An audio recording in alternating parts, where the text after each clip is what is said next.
कहानी की शुरुआत में हमें एक फैमिली को दिखाया जाता है जो हंसी खुशी अपनी जिंदगी गुजार रहे होते हैं, लेकिन उन्हें पता नहीं था कि कुछ ही मिनट बाद उनके साथ कुछ ऐसा होने वाला है जिसके बारे में सोचने से भी डर लगता है। जब पति पत्नी अपने बातचीत में मसरूफ थे, तभी अचानक उन्हें बाहर से लोगों की चीखने चिल्लाने की आवाजें सुनाई देने लगती हैं। जब वो दोनों घर से बाहर निकले तो उन्होंने देखा कि बाहर लोगों के बीच हलचल मची हुई है। लोग अपने अपने घरों को छोड़कर भाग रहे थे, जैसे कुछ बड़ा होने जा रहा हो। जेसन और बेथ ने देखा कि हमारे पड़ोसी भी घबराए हुए जल्दी जल्दी अपना घर खाली कर रहे हैं। जेसन ने पड़ोसी से पूछा कि आखिर वजह क्या है, तुम लोग क्यों घर छोड़कर जा रहे हो?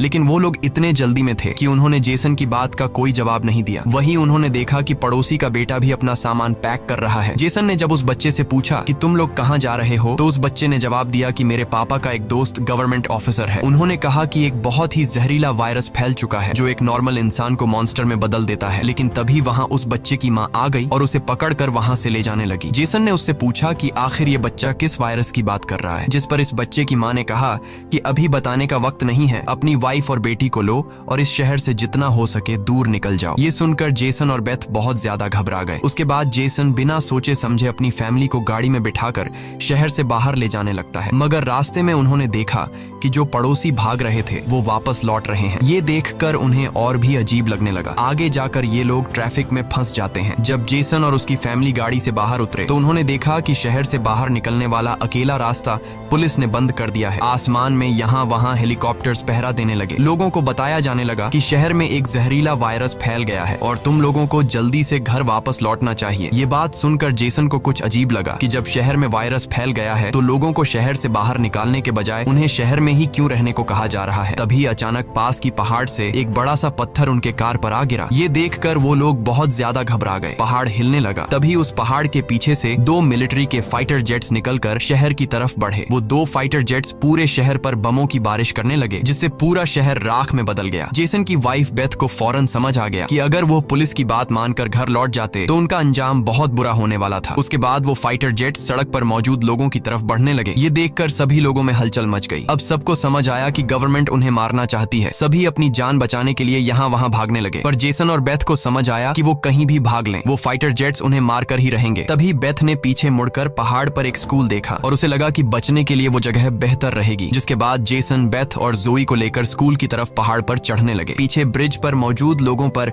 फाइटर जेट्स बम गिराने लगे। ये तीनों तेजी से दौड़ते हुए स्कूल तक पहुंच जाते हैं और खुशकिस्मती से वहां उन्हें एक टनल मिल जाता है और बम धमाके से कुछ ही सेकंड पहले वो जल्दी से उस टनल में घुस जाते हैं। जैसे ही बंकर का दरवाजा बंद हुआ, ऊपर एक जोरदार धमाका हुआ, लेकिन खुशकिस्मती से ये लोग बंकर के नीचे थे और इनकी जान बच गई। मगर इनके लिए हैरानी की बात ये थी कि आखिर ये कौन सा वायरस था कि गवर्नमेंट को शहर के सभी लोगों को मारना पड़ा। वो लोग कुछ भी नहीं समझ पा रहे थे। बस उन्हें ये पता चल चुका था कि अगर जिंदा रहना है तो चुपचाप बंकर में जिंदगी गुजारो। लेकिन इनके लिए परेशानी की बात ये थी कि आखिर ये लोग यहाँ कब तक जिंदगी गुजारेंगे और उन्हें पेट भरने के लिए खाने पीने का क्या करना होगा। अच्छी बात ये थी कि वहाँ ढेर सारा एक्सपायरी खाना रखा हुआ था जो 3 लोगों के लिए काफी लंबे समय तक चल सकता था। जेसन की वाइफ बेथ बहुत ज्यादा परेशान थी। वह अपनी बेटी जोई के बारे में सोचने लगती है कि अगर ये बीमार हो गई तब इसका क्या करेंगे। और बेथ दरवाजा बंद करते समय उसका हाथ भी लग गया था जिसमें काफी गहरी चोट आई थी। वो दोनों इस बात को लेकर भी घबरा रहे थे कि कहीं इस जहरीले वायरस ने उनकी बॉडी पर भी अटैक न कर लिया हो। मगर अभी ये सोचने का वक्त नहीं था। उन्हें अब इस बंकर को सेफ बनाना था ताकि ऊपर बंकर का दरवाजा कोई खोल न सके। जेसन ने लोहे की जंजीर से बंकर का दरवाजा मजबूती से बंद कर दिया और तय किया कि अब उन्हें यहीं पर छिपकर जिंदगी गुजारनी है। लेकिन जमीन के नीचे रहने का जीवन आसान नहीं था। हर दिन वही एक जैसा खाना, पीने के लिए कीचड़ से भरा हुआ पानी और खाली समय में वह ताश खेलते। बाहर की दुनिया से उनका पूरी तरह से कनेक्शन कट चुका था। कई दिनों तक यहाँ रहने के बाद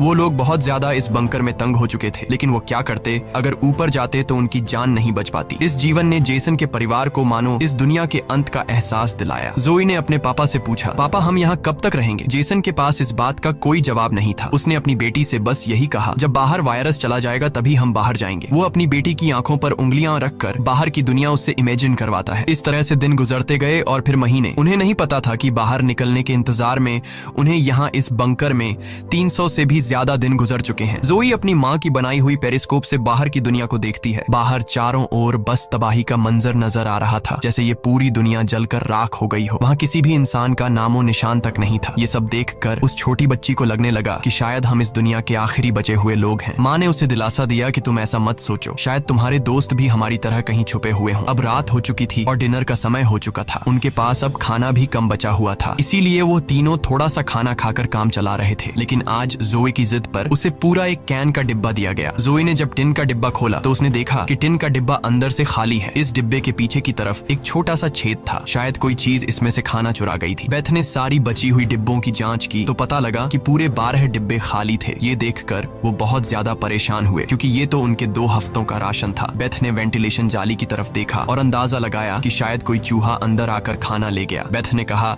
कि अगर ये चूहा है तो इसे जल्द मारना पड़ेगा, नहीं तो ये हमारा सारा खाना बर्बाद कर देगा। बेटी के उदास चेहरे को देख जेसन ने उसे दिलासा दिया कि छोटी छोटी बातों से परेशान मत हो, अगर खाना खत्म हो भी गया तो मैं ऊपर जाकर कुछ सामान ले आऊंगा। अगले दिन जब जोई अपनी माँ के साथ ब्लॉक्स में खेल रही थी तभी पीछे से हल्की सी आवाज आई। जोई ने जब पीछे मुड़कर देखा तो एक चूहा फिर से टिन फूड चुराने घुस आया था। इससे पहले कि वो चूहा भाग जाता, जोई ने फौरन अपने पेरेंट्स को बुलाया। आज उन्हें इस चूहे को हर हाल में मारना था। जेसन गुस्से में चाकू निकालकर उसे टुकड़े टुकड़े करने के लिए आगे बढ़ा, लेकिन वो छोटा सा चूहा बहुत तेज निकला। वो जेसन के वार से खुद को बचाते हुए निकल भागा और टेबल पर रखी लालटीन को भी गिरा दिया। जैसे ही वो अपने बिल में घुसने वाला था तभी बेथ ने अचानक झपटा मारा और चूहे को मार दिया। वो सब चूहे को मारने की खुशी मना रहे थे कि दूसरी तरफ लालटीन के गिरने से धीरे धीरे आग बढ़ने लगी। जेसन दौड़कर उस लालटेन को बंद करने लगा, लेकिन वो लालटेन बहुत गर्म था, जिससे जेसन का हाथ जल गया और लालटीन का शीशा फटने पर पूरे टेबल में आग लग गई। बेथ ने पर्दा फाड़कर आग बुझाने की कोशिश की। जेसन ने नल से आधी बाल्टी पानी निकालकर उस आग पर डाला। जैसे तैसे करके उन दोनों ने उस आग को बुझा लिया, लेकिन खतरा अभी टला नहीं, बल्कि अब उनके लिए और भी मुश्किल बढ़ने वाली थी, क्योंकि आग तो वो लोग बुझा चुके थे, मगर आग से निकलने वाले धुएं ने पूरे बंकर को धुएं से भर दिया था और वह धुआं धीरे धीरे वेंटिलेशन जाली से ऊपर की तरफ निकल रहा था। ये देखकर वो सब घबरा गए, क्योंकि ये धुआं उनका वहां होने का ठिकाना जाहिर कर रहा था। अब सब लोग सांस रोक कर बैठे थे। जेसन ने कहा कि शायद रात का अंधेरा धुएं को छुपा लेगा और किसी को हमारे ठिकाने के बारे में पता नहीं चल पाएगा। वो तीनों डर के साए में पूरी रात जागते रहे। अगली सुबह उन्होंने खुद के तसल्ली के लिए पेरिस्कोप से बाहर झांक कर देखा तो उनके पैरों तले जमीन खिसक गई। उन्होंने देखा कि बाहर तो पूरा धुएं का गुबार उठा हुआ था। ये देखकर उन लोगों की बेचैनी बढ़ने लगी। उन्हें पूरा यकीन हो गया था कि उनके ठिकाने का राज खुल चुका है। तभी बीत ने कहा कि अगर धुआं उठा है तो उस पास राख भी जमा हुआ होगा, जिसकी जांचबीन करते हुए हमारे ठिकाने का पता चल सकता है। इसीलिए अब हमें राख की सफाई करनी होगी। जिसके बाद पति पत्नी ने बाहर जाकर सफाई करने का फैसला किया। जाने से पहले जेसन ने अपनी बेटी जोए से कहा कि जोए, मुझे प्रॉमिस करो कि बाहर से चाहे तुम्हें आवाज आए या फिर कुछ भी हो जाए, बस तुम्हें बाहर नहीं निकलना है। बेटी से वादा लेने के बाद उन्होंने दरवाजे की जंजीर खोली, बाहर की आवाजों को ध्यान से सुना और जब यकीन हुआ कि बाहर कोई भी नहीं है तब दोनों ने मिलकर बंकर का दरवाजा खोला और बाहर निकल गए। अब उनकी बेटी अकेली अंदर रह गई। वो अपने पेरेंट्स का इंतजार कर रही थी, लेकिन बहुत देर तक इंतजार करने के बाद भी जब उसके माता पिता वापस नहीं आए तो उसने स्टूल पर चढ़कर दूरबीन से बाहर के हालात देखने लगी। जल्द ही उसने देखा कि उसके माता पिता बंकर के दरवाजे को छुपाने की कोशिश कर रहे थे, लेकिन तभी जोए ने कुछ ऐसा देखा जिससे उसकी सांसें गले में अटक गईं। उसने देखा कि दूर जंगल में एक काली परछाई तेजी से उनकी तरफ बढ़ रही है। बच्ची ने जोर से चिल्लाकर पापा को पीछे देखने को कहा, लेकिन दूरी बहुत ज्यादा थी। उसके माता पिता सुन ही नहीं पाए। घबराहट में बच्ची अपने डर को भूल गई और सीढ़ी पर चढ़कर बंकर से बाहर निकल आई। बाहर आते ही उसे एहसास हुआ कि उसके माता पिता अब वहां नहीं थे। बच्ची ने बेचैनी में जोर जोर से अपने माता पिता को पुकारना शुरू किया। तभी पीछे से अचानक उसका मुंह किसी ने दबोच लिया। ये कोई और नहीं बल्कि उसकी माँ थी। कुछ सेकंड्स बाद एक जंगली हिरण का झुंड तेजी से वहां से गुजरा। हालांकि वो तीनों बाल बाल बचे, लेकिन बीत का डर और ज्यादा बढ़ने लगा। इन हिरणों का इस तरह भागना जरूर किसी खतरनाक चीज से बचने की कोशिश थी।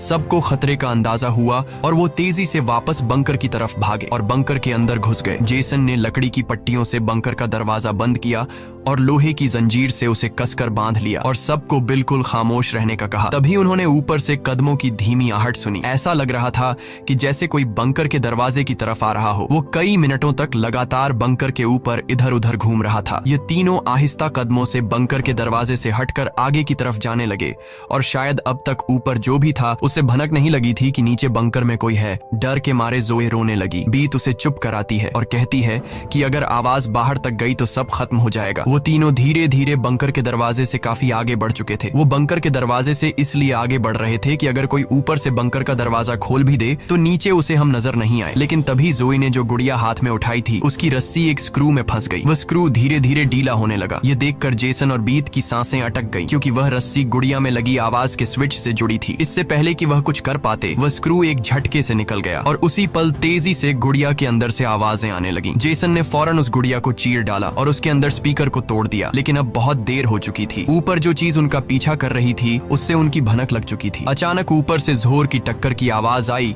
और फिर भारी कदमों की गूंज सीधा बंकर के दरवाजे के ऊपर रुक गई। उसने आखिरकार उनका ठिकाना ढूंढ ही लिया और उसे खोलने की कोशिश करने लगा। वह बंकर के ढक्कन को जोर से धकेल रहा था और जंजीरों से बंद होने के बावजूद खतरा साफ महसूस हो रहा था। और ऊपर के राक्षस को पता चल चुका था कि जरूर नीचे कोई मौजूद है। हालांकि वह दरवाजा मजबूत जंजीरों से बंद था, लेकिन उस चीज की भयानक ताकत के सामने वह जंजीरें एक एक करके टूटने लगी। यह देखकर जेसन को पता चल चुका था कि दरवाजा अब ज्यादा देर टिक नहीं पाएगा। इसलिए वो तेजी से अंदर भागा और वाटर पंप का पाइप उखाड़ने लगा। यहाँ बेथ ने भी हिम्मत दिखाई और सीढ़ी पर चढ़कर अपने शरीर का वजन इस्तेमाल करते हुए चैन को खींचकर दरवाजा बंद रखने की कोशिश करने लगी। लेकिन फिर भी लोहे का ढक्कन धीरे धीरे खुलने लगा। तभी उसी वक्त दरवाजे के ऊपर एक काला साया नजर आया, जिसकी आंखें एक बल्ब जैसी चमक रही थीं, जैसे उन तीनों की मौत ऊपर से उनको देख रही हो। जेसन ने बिना सोचे पाइप से उस पर हमला कर दिया, जिससे वो पीछे गिर पड़ा। जेसन ने जल्दी से वो पाइप दरवाजे में फंसाकर दरवाजे को बंद कर दिया और वो चीज वहां से भाग जाती है। लेकिन जेसन का शरीर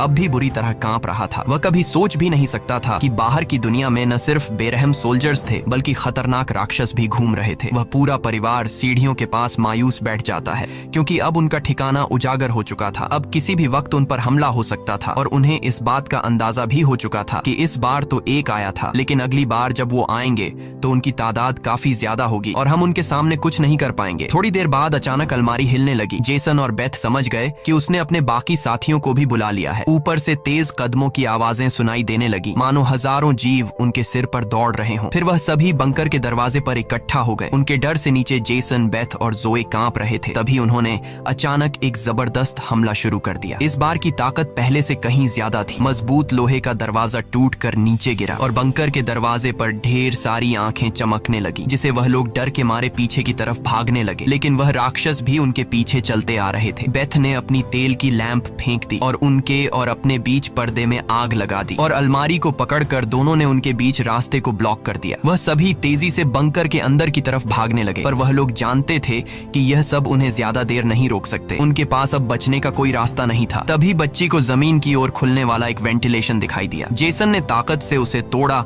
और पूरी जान लगाकर अपनी पत्नी और बेटी को बाहर की ओर धकेल दिया। लेकिन जब खुद बाहर निकलने की कोशिश की तो तंग जगह के कारण वह अटक गया। दूसरी तरफ राक्षस उसकी ओर बढ़ रहे थे। अब जैसे तैसे करके जेसन को यहाँ से निकलना था। उसे कोई दूसरा रास्ता नजर नहीं आया, इसलिए उसने अपने कंधे की हड्डी तोड़ डाली, जिससे वह दर्द से चीखने लगा। पर जल्दी से वह खुद को संभालकर वेंटिलेशन में घुस गया। बेथ बिना समय गवाए पूरी ताकत से जेसन को बाहर खींचने लगी। जेसन जैसे ही बाहर निकलने ही वाला था, तभी एक विशाल जीवी ने आकर जेसन के पैर को पकड़ लिया। जेसन समझ गया कि अब उसका बच पाना नामुमकिन है। अब भाग निकलने की कोई उम्मीद नहीं थी। जेसन ने अपनी पत्नी से आंखें मिलाते हुए कहा कि जो भी हो जाए जोए को कुछ नहीं होने देना, और अगले ही पल वह राक्षस उसे बंकर में खींच लेता है। लेकिन जेसन बंकर में राक्षस से डरने के बजाय उनसे कहता है कि आओ देखता हूँ तुम में कितना दम है। बेथ और जोए ने जब नीचे देखा तो बंकर में से तेज चीखने की आवाजें आ रही थीं। बेथ समझ गई कि उसका पति उन्हें भागने का समय देने के लिए लड़ रहा है। वह दर्द में भी अपनी बेटी को लेकर वहां से निकल पड़ी और राक्षस से बचते हुए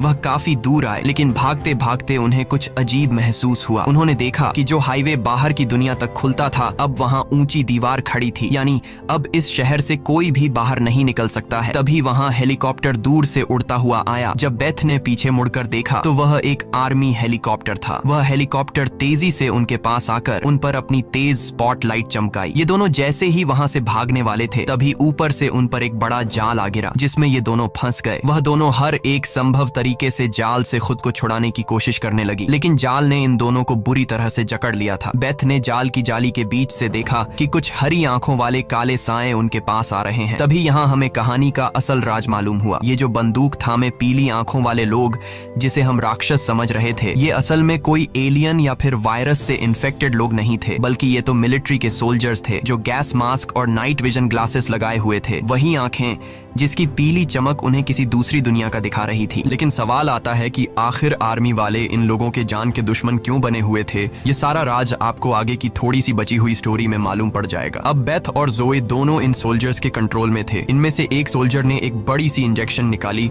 और दोनों के गले में बारी बारी से चुभा दी। जब इनके ब्लड को टेस्ट किया गया तो पता लगा कि ये दोनों भी जहरीले वायरस से इन्फेक्टेड हैं, जिसका मतलब कि ये दोनों इस धरती के लिए एक खतरा हैं, यानी अब इन्हें मार दिया जाएगा। असल में जब वायरस पहली बार फैला था तभी इस छोटे से शहर के कई लोग इसकी चपेट में आ चुके थे। ये वायरस हवा से फैलता था और ये वायरस एक इंसान से दूसरे इंसान को बहुत ही जल्दी लग जाता। इन्फेक्टेड लोग खुद भी नहीं जानते थे कि वो बीमार हैं और गवर्नमेंट के पास इस वायरस को रोकने का कोई एंटीडोट नहीं था। इन्फेक्टेड लोगों को मारने के अलावा गवर्नमेंट के पास दूसरा कोई रास्ता नहीं था। बेथ रो रो कर कहती है कि प्लीज मेरी बच्ची को जाने दो। जब बेथ ने देखा कि ये सोल्जर्स उसकी छोटी बेटी को भी नहीं छोड़ने वाले तो वो पूरी तरह गुस्से में आ गई। उसके चेहरे पर काले निशान उभरने लगे, लेकिन इससे पहले कि वो कुछ कर पाती एक सोल्जर की गर्दन से खून का फव्वारा फूट पड़ा। वो कोई और नहीं बल्कि मौत से लौट कर आया जेसन था। दरअसल बंकर में जेसन मरा नहीं, बल्कि वहां वो खुद पर कंट्रोल खोकर वहां सभी सोल्जर्स को मार डाला। उस वक्त वो बहुत ज्यादा गुस्से में था। चेहरे पर काले निशान और आंखें गुस्से से लाल थीं